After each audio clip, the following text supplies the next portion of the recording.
नमूदार हुआ। फिर मिर्जा साहब कहते हैं कि पौलुस जो था उसने ईसा अलैहिस्सलाम को इलाह बनाया और पौलुस जो है वो 65 या 64 ईस्वी में फौत हुआ। यानी ईसा अलैहिस्सलाम से 55 साल पहले फौत होने वाले एक इंसान को ये कैसे पता, ये कैसे मालूम, या वो किस तरीके से इस बात की तबलीग करता है कि ईसा अलैहिस्सलाम फौत होने से 55 साल पहले अल्लाह बन गए थे, यानी वो कश्मीर में जिंदा थे और फलस्तीन में वो अल्लाह बन गए थे या खुदा बन चुके थे। मिर्जा साहब की जो बात यह है कि ईसा अलैहिस्सलाम अगर आसमान पर जिंदा हैं तो दुनिया में ईसाई मजहब में शिर्क की गुंजाइश नहीं हो सकती। और मिर्जा के साहब के दलाइल जो है वो गलत साबित हुए, क्योंकि साबित होता है कि ईसा अलैहिस्सलाम जिंदा है और कादियानी मजहब को मुर्दा करार देने की हम सब जरूर कोशिशें करेंगे इंशाअल्लाह। वो तो जिंदा करने की कोशिश करें, लेकिन हम सब इंशाअल्लाह दलाइल के जरिए और हकायत के जरिए इसको उनको समझाने की भरपूर कोशिश करेंगे। दलाइल के हवाला जात में यह है कि मिर्जा साहब मसीह हिंदुस्तान में रूहानी खजाइन में लिखते हैं कि सो मैं इस किताब में साबित करूंगा कि ईसा अलैहिस्सलाम मसलूब नहीं हुए और ना वो आसमान पर गए और ना कभी उम्मीद रखनी चाहिए कि वो फिर जमीन से आसमान पर नाजिल होंगे, बल्कि 120 साल की उम्र पाकर श्रीनगर कश्मीर में फौत हो गए और मोहल्ला यार खान श्रीनगर में उनकी कब्र है। और फिर उन्होंने क्या कहा कि अगर 33 बरस की उम्र में अगर वो आसमान की तरफ उठाए जाते तो इस सूरत में 125 बरस की रिवायत सही नहीं। हम सब जानते हैं कि ईसा अलैहिस्सलाम को 33 साल की उम्र में आसमान पर उठाया गया, लेकिन उनके कहने के मुताबिक ईसा अलैहिस्सलाम 120 साल की उम्र में फौत हुए, यानी 120 ईस्वी में फौत हुए, क्योंकि ईस्वी कैलेंडर की इब्तिदा ईसा अलैहिस्सलाम की पैदाइश में होती है, पैदाइश के लिहाज से है। कादियानियों को 3 करोड़ रुपए का चैलेंज जो इन दो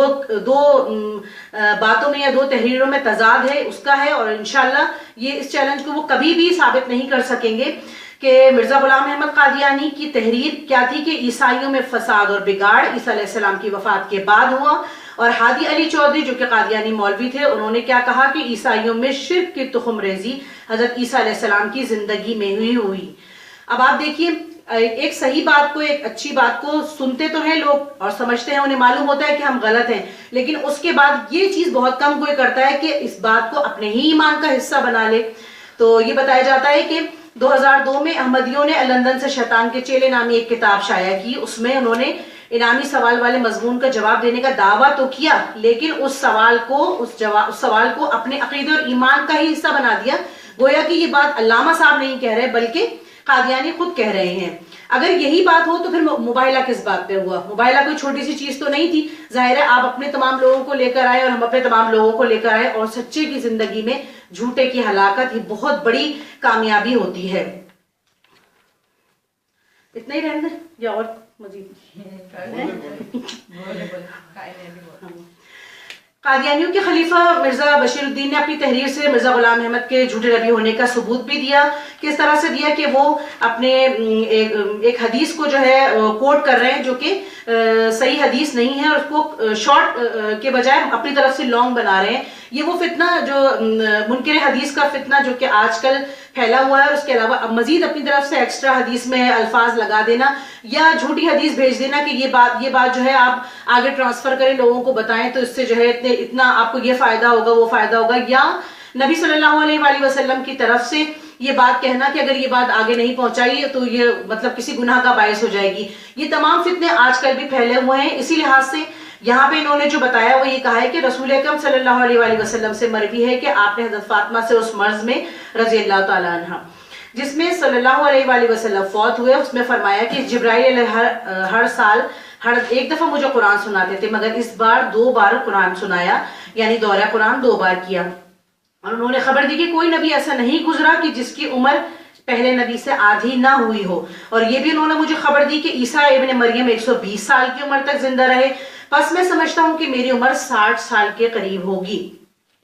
अपनी तरफ से ये दावा करना, गैर की खबरों में दखल देना और हदीस को अपनी मर्जी से गलत सनद बनाकर पेश करना, ये बहुत बड़ी गलती, बहुत बड़ा गुनाह इस लिहाज से था क्योंकि नबी सल्लल्लाहु अलैहि वसल्लम अपनी तरफ से कोई बात नहीं बयान फरमाते, बल्कि जिब्राइल अलैहिस्सलाम की बताई हुई बात बताते हैं, और जिब्राइल अलैहिस्सलाम की बात अल्लाह की बात ही होती है।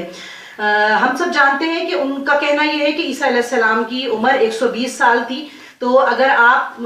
सल्लल्लाहु अलैहि वसल्लम की उम्र आधी होती तो 60 साल होती, और उसके बाद अगर किसी नबी के आने की गुंजाइश होती, जो कि हरगिज भी नहीं है, क्योंकि हम प्यारे रसूल जनाब मोहम्मद सल्लल्लाहु अलैहि वसल्लम को खातमुन नबीयीन समझते हैं, और इनके यहाँ मुख्तलिफ अंबिया, मुख्तलिफ नबी या खलीफा की सूरत में हर दौर में आते ही रहते हैं।